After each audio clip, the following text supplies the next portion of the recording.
বন্ধুগণ, আজকের আমরা একটা বাড়ির ছোট্ট একটা রেসিপি করছি, দই কাতলা।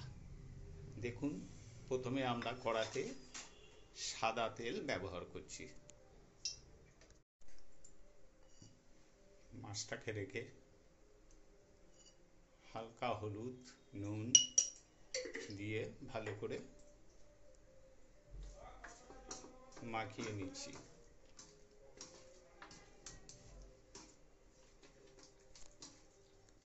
তেলটা মোটামুটি গরম হয়েই এসছে, দেখছেন। এবার আস্তে আস্তে মাখানো মাছগুলো কড়াতে ভেজে নেওয়া হচ্ছে। মোটামুটি দেখতেই পাচ্ছেন মাছটা ভাজাই হয়ে গেছে অলরেডি। এবারে আস্তে আস্তে তুলে নেওয়া হচ্ছে।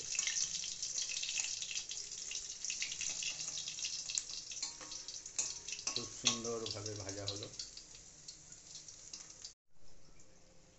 তেলের মধ্যে 1 চামচ ঘি দেওয়া হচ্ছে।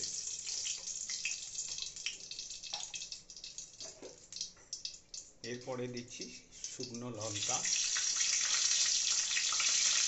দারচিনি, 2-4টে গোলমরিচ আর লবঙ্গ মোটামুটি দিয়ে এটাকে আস্তে আস্তে নেড়ে চেড়ে 1 মিনিট মতন ভেজে নেওয়া হচ্ছে।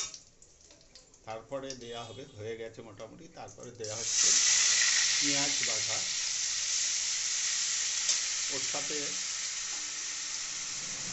সাথে দেওয়া হচ্ছে আদা ও রসুন বাটা। দেখতেই পাচ্ছেন।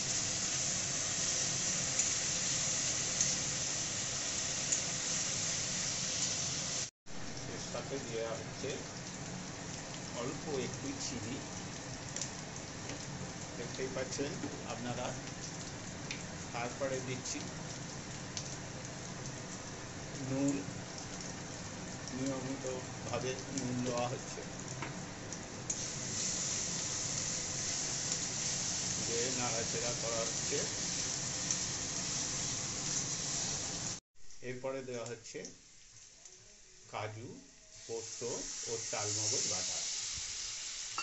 দেখতেই পাচ্ছেন বন্ধুরা, কত সুন্দর একটা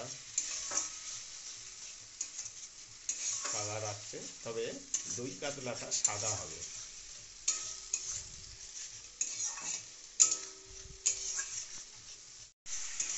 দেখতেই পাচ্ছেন কত সুন্দর আস্তে আস্তে তেল ছাড়ছে।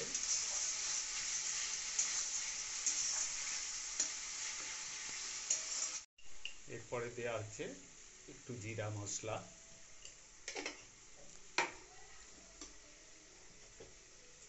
তারপরে দেওয়া হচ্ছে একটু ধনিয়া মশলা,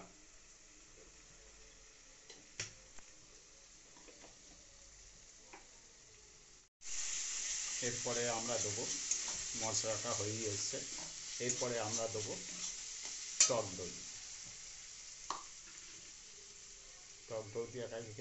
টক দইটাকে ফেটে নিয়ে,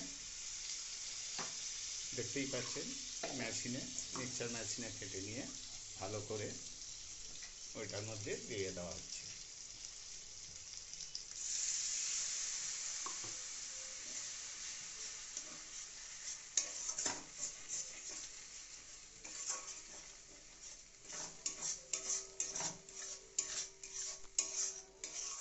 এরপরে দেখতেই পাচ্ছেন ভাজা মাছগুলো আস্তে আস্তে একটা একটা করে আমরা জুসের মধ্যে সাজিয়ে দিচ্ছি। তারপরে 5 মিনিট মোটামুটি ঝিমে আঁচে ঢাকা দিয়ে রাখবো। ঢাকা দেওয়া হয়ে গেছে, দেখছেন হয়েই এসছে। এরপরে আমরা দিচ্ছি একটু হালকা করে গরম মশলা ওপর দিয়ে ছড়িয়ে। বন্ধুরা দেখতেই পাচ্ছেন কত সুন্দর একটা ঘরোয়া রেসিপি দই কাতলা। মোটামুটি হয়েই এসছে। বন্ধুরা দেখতেই পাচ্ছেন আমাদের দই কাতলা অলরেডি হয়েই গেছে। এইবারে আমরা এইটাকে আস্তে আস্তে নামিয়ে নেব। বন্ধুরা দেখতেই পাচ্ছেন আমাদের দই কাতলা হয়ে গেছে। সুন্দর একটা রেসিপি, আপনারা ঘরে বসেই করতে পারবেন।